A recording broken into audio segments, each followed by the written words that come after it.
Hello, my name is Keith Thompson. I'm president of Asheville Civitan Club this year. I'd like to invite each and every one of you to join us for the upcoming television series Spirit of Civitan TV. It's going to be on URTV, and we're going to be covering some of the important issues affecting our community. We're going to be meeting some of the civic leaders who are making a difference every day in the lives of our community and making things better for our children and grandchildren, making this a better place in which to live. So we hope you will be able to join us and watch our series as it comes forward. Thank you. John Reed is our president-elect, and he will introduce our program today. John, the microphone, please, yours.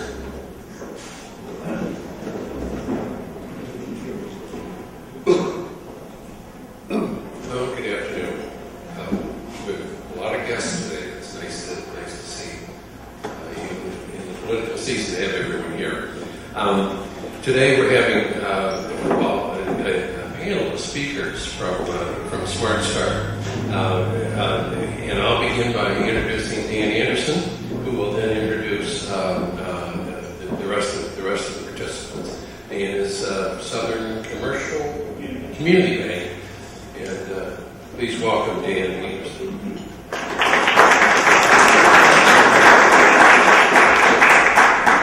Thank you.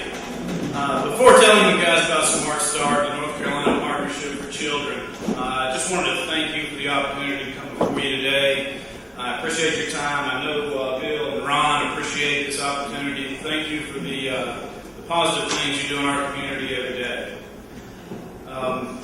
Today we hope to challenge you in how you may think about preschool education and its importance in Asheville, in Buncombe County, and in the state. My name is Dan Anderson, and I have the good fortune of being on the board of directors for the local Smart Start here in Asheville for the past 2 years. I'm also an Asheville native, and my day job is commercial banking. You may wonder, what can a commercial banker teach me about preschool education? It's a good question. I come to you today as a parent of a 6- and a 4-year-old who have participated in Smart Start programs. And I'm confident standing here that Meredith, my kindergartner, went to school this year more prepared, more social, and more confident. And I'm sure that Elizabeth, my 4-year-old, will be as prepared. The bottom line, these guys with me are the experts on child care, early child care education, and they can show reports that, but the bottom line is that children that arrive at school healthy and prepared outperform other children on achievement tests. They're less likely to repeat grades. They're more likely to graduate from high school, and they're more likely to be employed and have higher earnings as adults.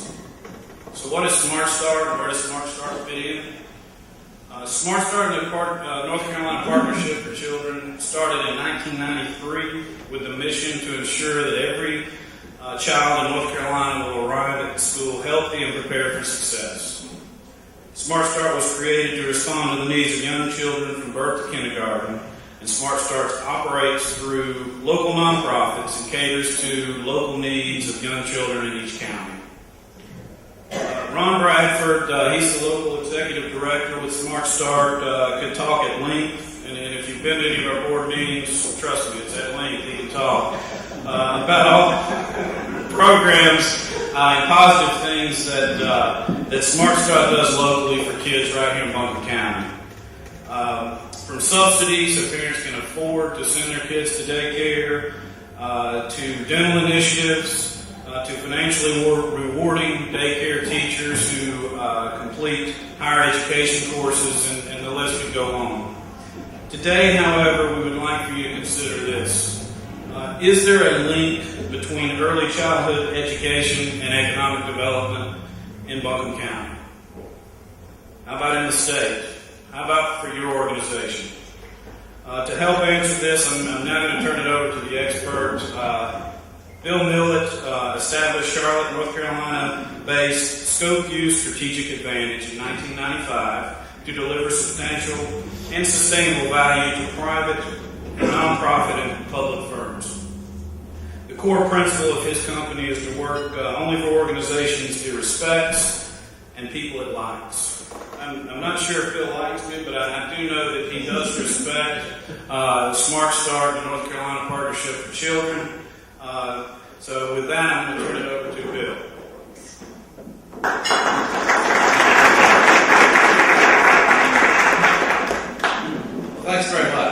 While Dan talked about young children, he's a young father, I'm a young grandfather.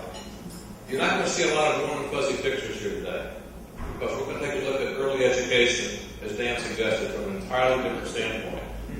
And that is a necessary component to an area's economic vitality. We direct your attention to screen for most of this presentation. I'll give you an early on clue in terms of the perspective that we're talking about, in terms of early education. It's that. What's the role of early education in terms of ensuring this nation's economic security going forward? Almost everybody in this room grew up in a time that was the American century. We were number one in virtually everything was worth being number one at. And that's no longer true. We're going to document that. We're also going to talk about the role that early education plays in turning that around. It's awfully important when you have an opportunity like this afternoon, is to sort of size the crowd and get their tenor, talk to someone beforehand and see what y'all folks are thinking. And I got to tell you, you are a very easy crowd to read. I know what 70% of you are thinking right now. Something very close to that. And if you're not thinking that, you should do. Because too often somebody blows in from out of town, and they don't talk about things changing. They talk about paradigm shifts. And they don't talk about ways of looking at Asheville, Buncombe County. They talk about modalities. And they don't talk about talking. They talk about having dialogue.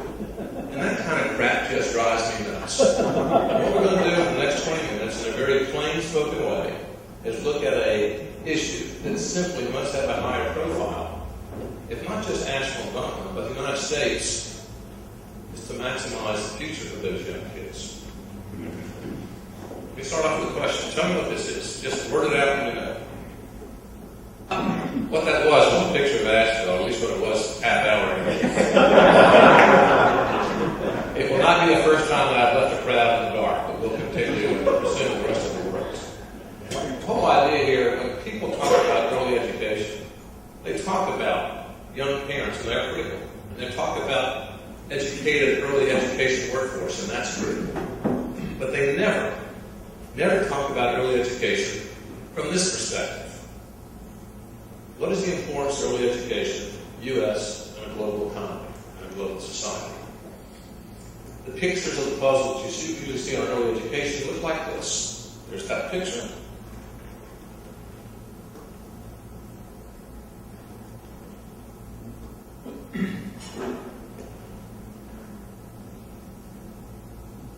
It's not different pictures, it's just variations on a theme. The same picture. Smiling faces, happy kids. It's a field that is vastly underserved. You need to get new advocates. You need to get new friends, be they in the hallways of Raleigh, or Washington, or City Council, County Commission, what have you. So how many relevant ways are there of looking at quality early education, aside from that warm and fuzzy picture? Well, there's this one. Ideally prepared for academic success that's maintained throughout their academic careers. It's the role of early education as an industry component in Buncombe County. We're going to document that in terms of real numbers. What does it mean to have those people working here? There's this, and again, that's documentable. Those companies that make some sort of allowance, big or small, for their workforce having access to quality care, or at least information about them, it contributes directly to their bottom line. DuPont, my dad worked for DuPont for 46 years. They were one of the first corporations to get heavily involved in this. And they found that for every dollar they put into this sort of thing, they got $5 back. It's a very healthy return on investment. And you don't have to be DuPont size to get that payback. Clearly expands the available workforce. If you look at the Buncombe County demographics, one of the things you see is the number of two-wage earner families here. One of those wage earners could be in the workforce if there was not some sort of child provision being made. And then there's this one. Except that's worded correctly. In 2008, quality early education is not a competitive advantage. It's a competitive necessity. And here's the most important point to make today. Not because some clown drives up here from Charlotte and says so. Not because Ron Bradford, a guy I think the world of, says so. I mean, he directs Smart Start. What do you expect him to say? That early education is not important? The best case that could be made for quality early education is made by equity, U.S. business leaders. And from this point forward in the presentation, that's what we're going to cite. Those young kids across Buncombe County, let's say with Weaverville, or Canada, or Anchorage, wherever it is, their world will be different than anything any of us experienced. They'll be global citizens in a way that you and I have never had to be. And their competition for jobs, it's not just other counties in North Carolina or other states in the Southeast or across the country. Their competition is growing up on at least 5 of the other 6 continents right now. And there are any number of measures that suggest that those kids are working harder, they're getting better education, and they're going to be better prepared for the high-quality global jobs in the future than the U.S. are. And that's a matter of concern. The sort of thinking skills those kids will need going forward is out of touch with what's going on, and this is not aimed locally, I don't know the situation locally, but it's aimed directly at American public education, which any number of educators will say looks an awful lot in 2008 as it did 50 years ago. Rote memorization. Who was the 13th governor of North Carolina? What's the square root of 122? And can you tell me, do you know what it is because you memorized it, or do you know the logical thinking that goes behind it? And what's being taught in other countries is taking one piece of information, take another piece of information, collaborate with one of your school's kids over here, and build a higher level of knowledge, critical thinking skills. And there's not an awful lot of that in the United States of America. Here are some of the jobs. Here are 6 of the fastest growing job titles 20 years out. Anybody know what any of those are? Our schools are being asked to impart skills for jobs that are just now emerging. And if you're doing that by rote memorization, you're failing those kids. You need to tell them how to think, how to learn, that you can't Google your way through life. And those sorts of skills, they don't start in high school or middle school or elementary school.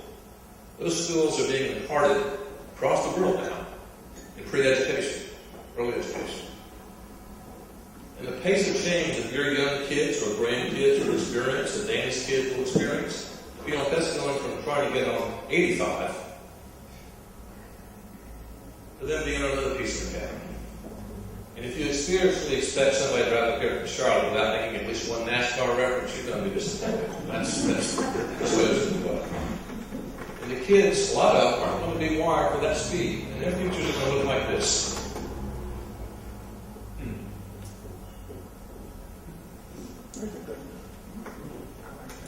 And there's going to be whole communities in North Carolina that look something like this. I mean, you don't have to drive real far to find communities in North Carolina that were prospering in 1990. And they are in real difficulty in 2008. With not a lot of prospects to get better. So we're not going to be talking about early education pieces. We'll talk about things like the Wall Street Journal, like this article last month.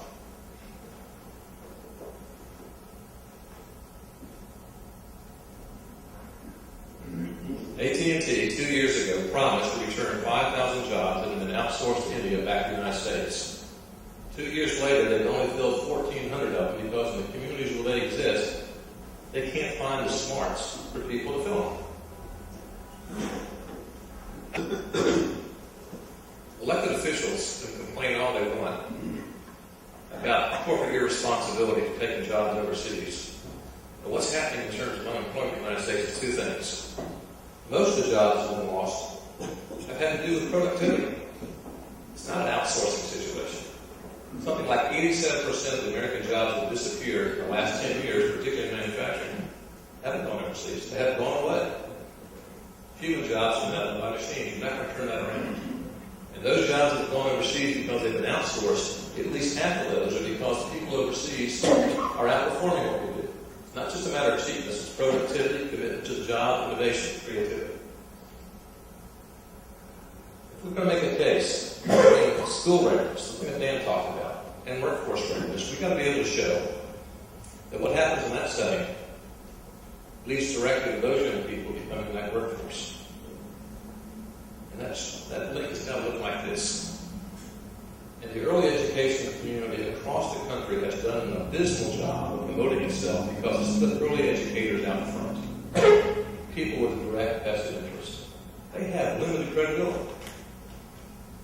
You need to get the business people involved. If you're a business person and if you're not on board, we'd like your help and we hope to make a case over the next 10 minutes as to why that is. The link's got to look like that. And across America, where people talk about it, it's in a warm and fuzzy way, and the connection really looks more like that. And that's not acceptable. Not when you're talking about taxpayer dollars. You need to show that the investment has a direct return. Been an awful lot of commentary in popular media in the last 10 years in terms of brain development.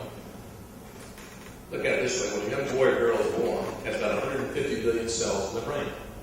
But in context, that's about the number of stars in the Milky Way galaxy. In the first 3 years of life, 70% of all the connections that will ever be made between those brain cells are made. It doesn't mean if you botch the first 3 years, the kid is doomed. It does mean if you get the first 3 years right, everything else is easier, and everything else in society is cheaper.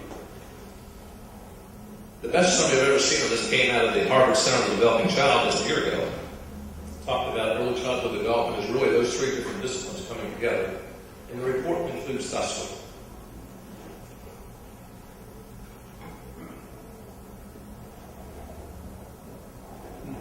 All aspects. Which means that workforce development does not begin at Asheville Buncombe Tech, or Western Carolina, or UNC Asheville, or the public city schools, or the public county schools. Workforce development starts right there. And we're here meeting at Civitan, and your spirit group is about building citizenship. That also begins right there. Early education is an economic matter, it's a citizenship matter. Look at it this way. Everybody, it's so seldom I'm in a room where I can still say everybody in the room here was alive when we launched the Apollo 11 spacecraft.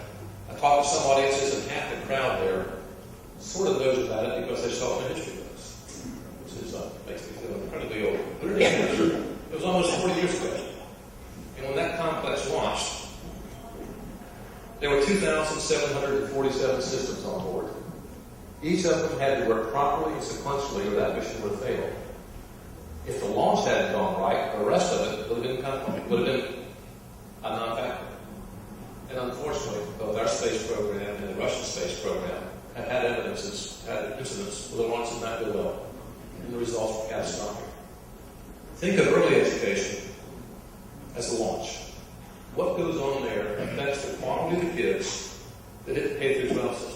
In much the same way that what happens in that K through 12 affects post-secondary and often workplace skills. If you botch the launch, everything else becomes harder.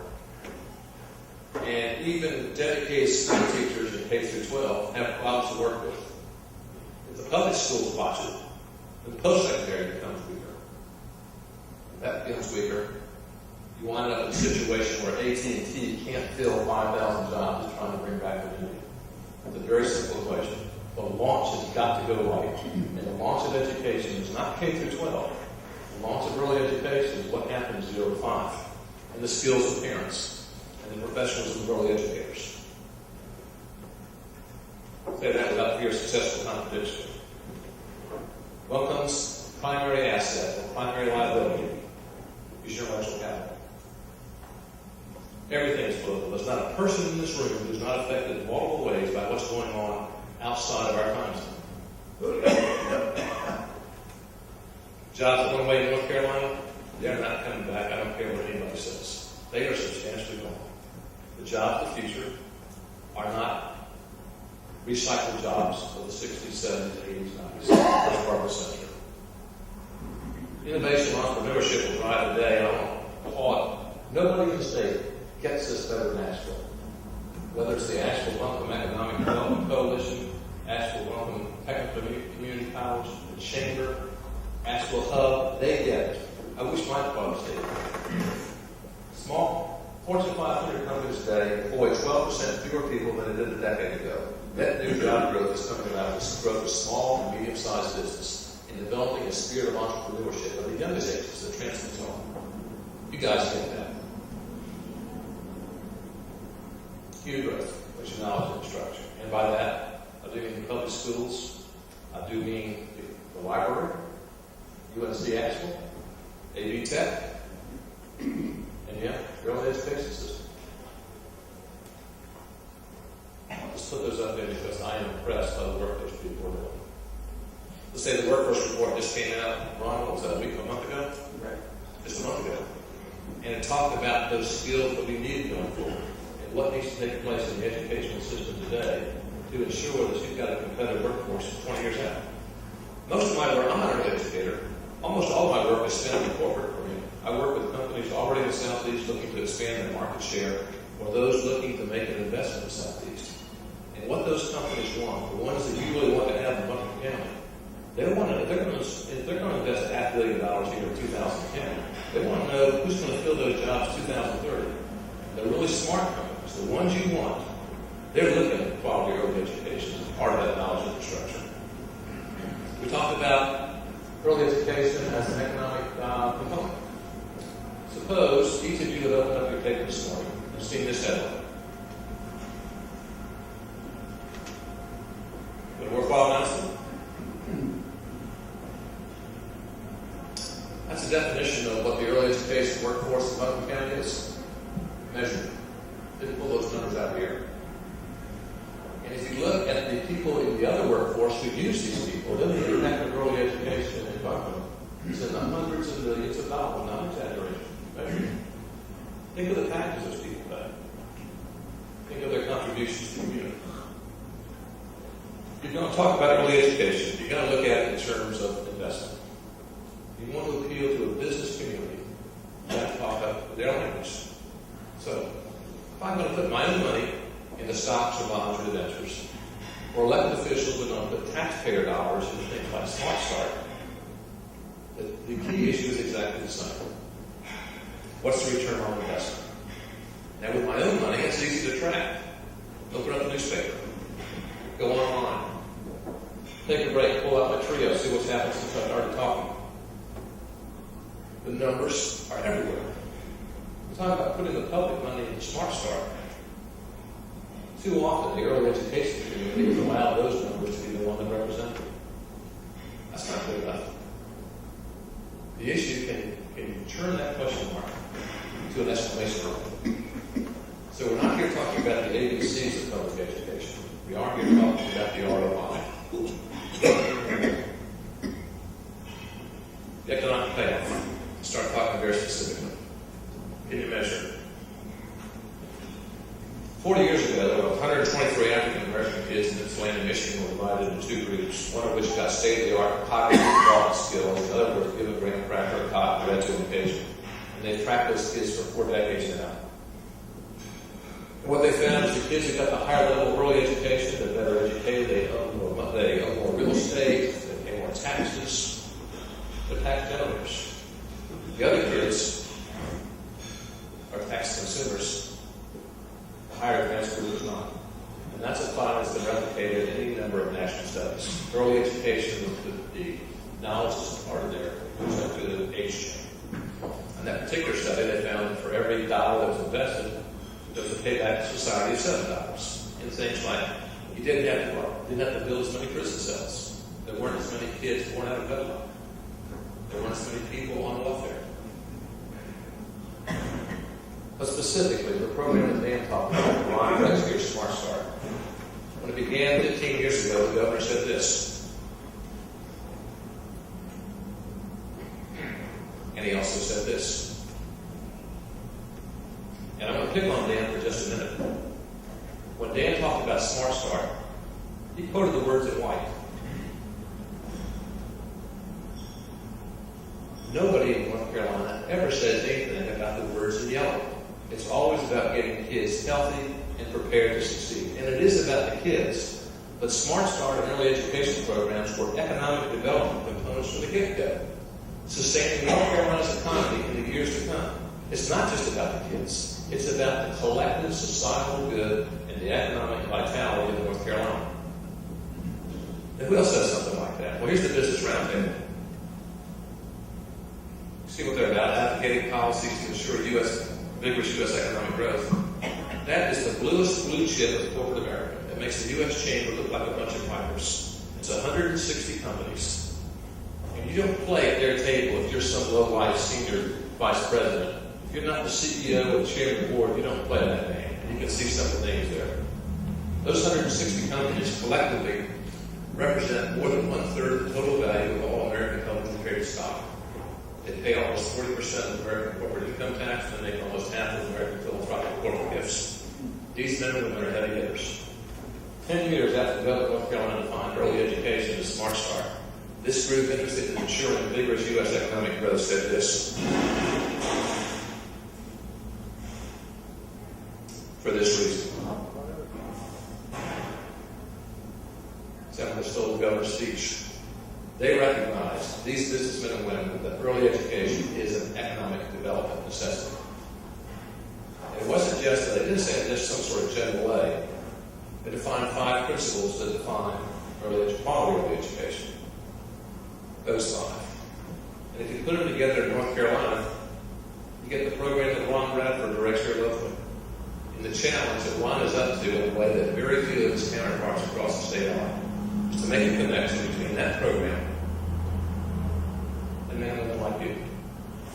And not just some sort of tangential way, but long and strong. Federal Reserve Bank in Minneapolis. You can see the title report they issued. That's why the Fed thinks early education is worthwhile investment in economic security. And if you know the Fed, that's not a word that gets thrown around in those halls very much. Business Week a year and a half ago. There's solid evidence that programs that put real money into intensive preschooling will pay off in productive workers. To say competitive companies need highly educated workforces, and I was going to read the next sentence anyway because it's the most striking one to lay out here this afternoon. Executives wince at the sorry scores of U.S. students in international rankings for reading, science, and math skills. We're getting our fannies kicked, folks. And now if you listen to how much of this is being discussed in various campaigns, being at the national level or elsewhere. What other issues are being discussed when this one's being silenced? We're talking about the security of America. There's homeland security, which is critical. There's also economic security, which nobody's talking about, and is almost as critical. When these 300 people met in New York City a year ago, they heard that report, building an economic case for investments in preschool. That crowd was very much like this crowd, businessmen and women, retired businessmen and women. The speakers, this guy's chairman of the board at PNC National Bank, the 18th largest bank holding company in the United States. A bank that's committed committed $10 million a year for a decade, $100 million to Pennsylvania's counterpart of Smart Start. $100 million probably buys you a spot at the table. Chairman of the New York Stock Exchange, managing partner of Goldman Sachs investment bankers, all saying the same thing. Our investments will follow where smart people are. And our investments increasingly are going offshore because that's increasingly where the smart people are. And decreasingly are they in the United States. We'll put that slide in the interest of time. Anybody read these 2 books? See several hands going up. In the Fly the Creative class, Richard Florida makes the case. The United States has always benefited from its immigrants, and this is not a legal versus illegal issue, it's a symptomatic fact. The turn of last century, Andrew Carnegie, a Scot, developed steel industry. David Sarnoff, a Russian, primarily helped the communications industry to radio and TV come out of the ground. Albert Einstein and our chair, Albert Einstein, Heil, a Jew fleeing Nazi Germany, and Enrico Fermi, an Italian fleeing fascist Italy. Those 2 men on the bottom, and a handful, literally a handful of 5 other Eastern European Jewish physicists are a primary reason that we beat the Axis powers to the atom bomb during World War II, and thank God we did. Remember the Apollo image I used, Apollo 11, a primary reason that we beat the Russians to the moon was the Russians were relying on Russian rocket scientists. Our rocket program was headed by Germans who worked for the Nazis in World War II and developed a D-2 rocket that rained down on London. So we've always benefited from immigrants, and to this day we still do. Andy Grove, a Hungarian, put Intel together. Sergey Brin, a Russian, on Google, some other folks. But increasingly, Florida contends not so much. In part because we're not as open as we used to be, and a lot of that's understandable. After 9/11, a lot of it's understandable. But some of it is not. I don't have time to go into that today. But here's what else has happened. People are turning their backs on us. In 2005, which is the last year to be measured, the majority of students on American campuses who got doctoral degrees in sciences and math were foreign nationals. The majority. They used to stay and become part of us. And now they get home and they become part of the competition. Who's going to beat us? Tom Friedman in The World Flat says, we Americans were fat and happy. We think God has chosen us to be His chosen people. We'll just keep on being number one. He makes a basketball case. Everybody recognize the guy on the right there, former North Carolina resident, Tim Duncan, NBA All-Star. Everybody in this room is old enough to remember when the U.S. every 4 years would put a group of young collegians together, send them to the Olympics, and come home with a gold without hardly breaking a sweat. Every 4 years, like clockwork. And then one year the college kids got beaten. Our response was, we those foreign teams, they're really pro teams. Let's send the NBA All-Stars over there. And we did send the NBA All-Stars over there, and they came home with a gold one year. And then they got beaten. And for the last 2 Olympics, NBA All-Stars, the best that we got, including the bronze, beaten by Lithuania, Brazil, Argentina. What's happening? It's our game. But Friedman contends that we're being out-hustled, we're being out-worked. We don't pay attention to the basics. We're coasted by our reputations. Not such a big deal on Olympic basketball, a real big deal when it comes to workforce development. And Friedman says the analogy is perfect. He talks about 6 funding gaps, and I'm not going to go into those. But he concludes his report this way.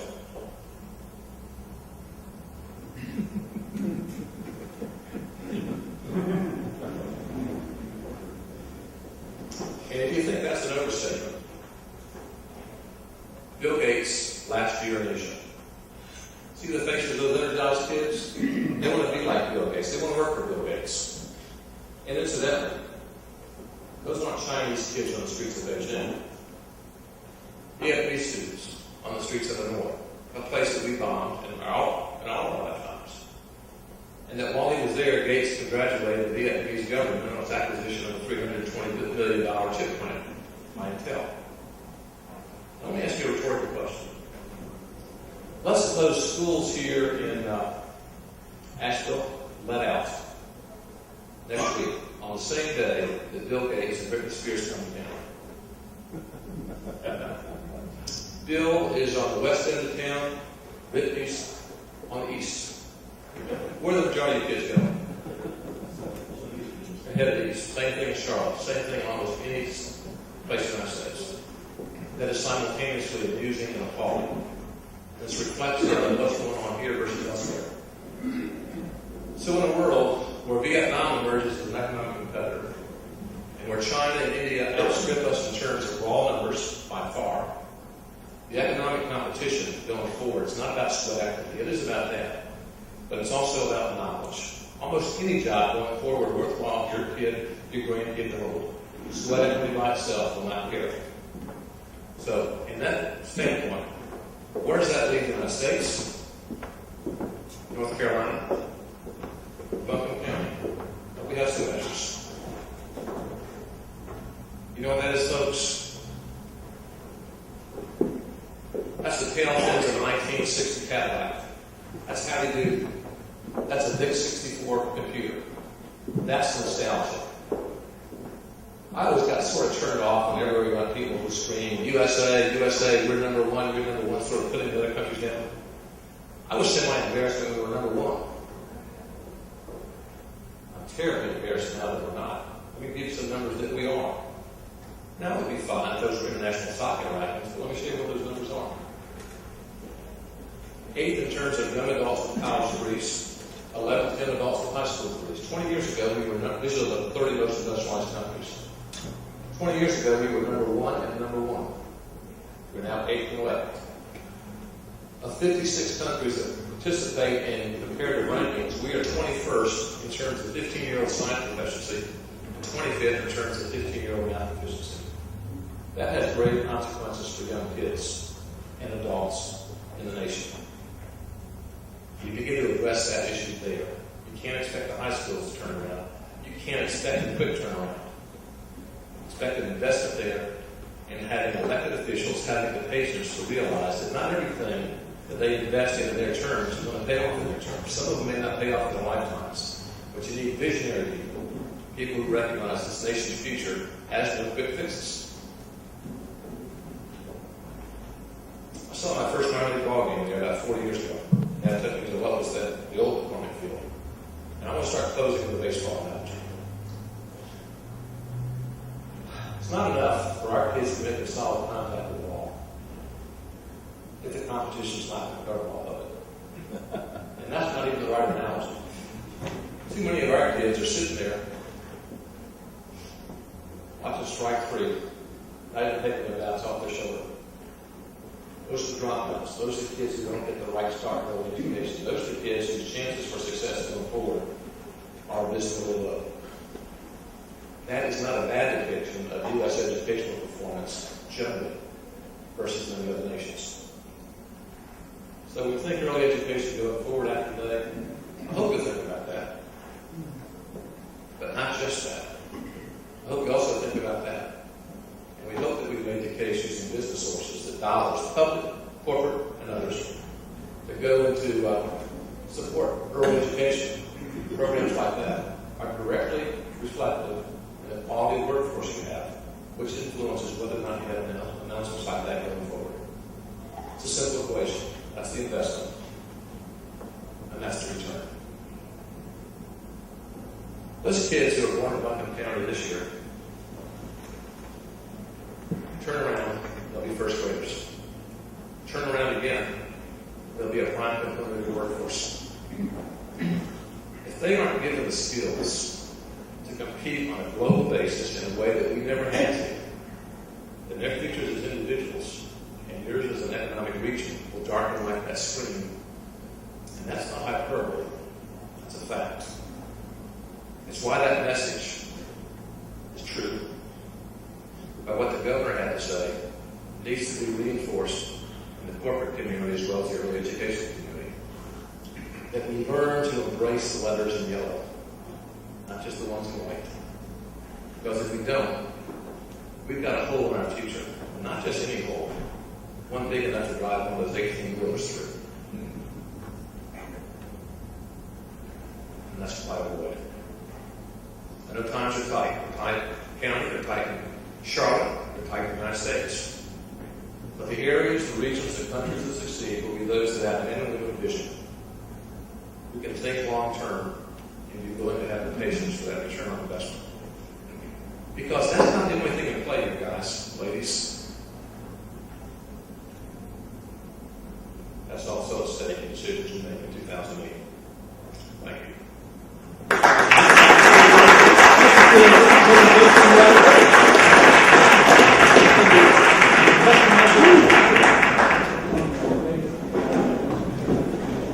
Thank you, gentlemen. Now where we meet Tuesdays. Okay, everybody, you ready?